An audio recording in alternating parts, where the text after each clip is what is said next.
So I'm gonna show you a video where a woman says she went on a date from hell with a man that's been pursuing her for 20 years. Just stay tuned. We're gonna talk about it. He just hopped out of a moving car because I was on the date from hell. Okay, like when I tell you I didn't even wait for this man to pull over, he was over an hour late for our date.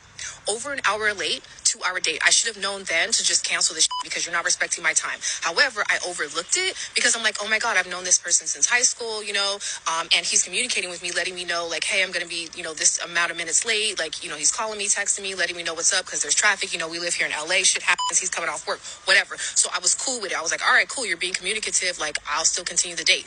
He comes to pick me up over an hour late. And when I get in the car, we hug. Hey, nice to see you. Haven't seen you in a while. Like, good to see you. Right. And then I let him know, like, hey, like, you're an hour late. Like, next time, like, please don't show up so late because, like, I won't, like, go on a date. Like, I was being firm. I wasn't being a bitch. I wasn't being condescending. I wasn't yelling. I wasn't being aggressive. None of that shit. Letting him know, like, hey, I'm a very punctual person.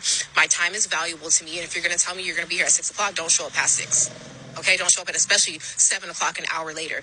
And do you know that this man turned his car around? Was like, I'm taking you back home. Like, who do you think you are telling me that I can't be late, pick you up to a date? I drove 30 minutes to pick you up and I paid for these tickets and blah, blah, blah, blah, blah. And who do you think you are? Who the do I think I am, sir? Like, this is why they warn you, don't ever date the person that has chased you for a long time, that has wanted you for a long time, because they're usually crazy. I jumped out of a halfway moving car tonight because I could not get away from this man fast enough. And I left his door wide the fuck open and he like busts a bitch in the middle of the street and like peels off. What the fuck is wrong with you, man? So no, I'm not saying that dude is a narcissist. I'm not saying that. But that is a toxic trait that a lot of narcissistic people have right there, y'all. That holding a grudge because you didn't choose me when I wanted you a long time ago. He said it at the end, 20 years ago. He's been pursuing her for 20 years, y'all.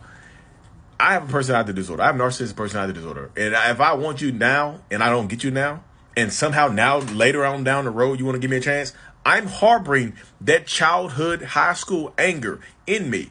It may not be on the surface.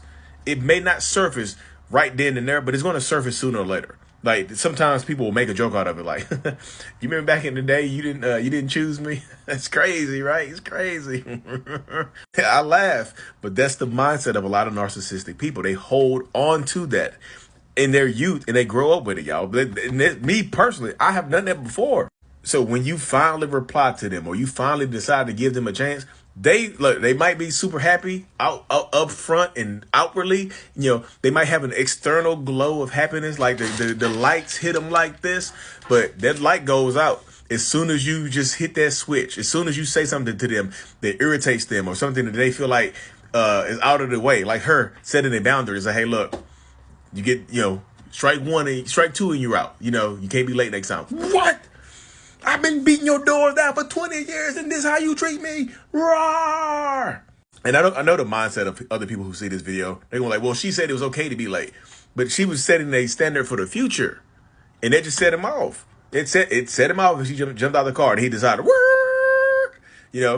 But you also get the narcissistic person. Again, I'm not saying he's a narcissist. I'm just using this as an example.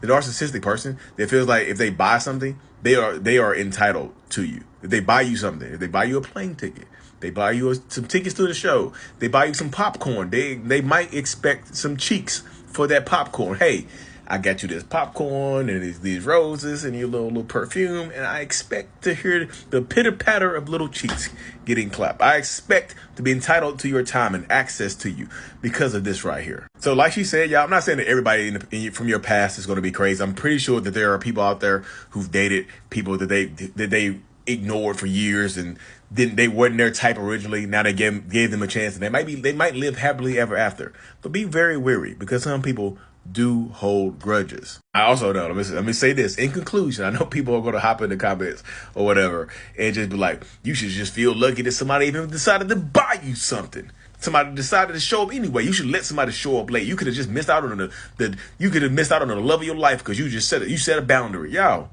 if you don't set boundaries in the beginning, if you don't set your level of expectations and standards in the beginning, they will run over top of you.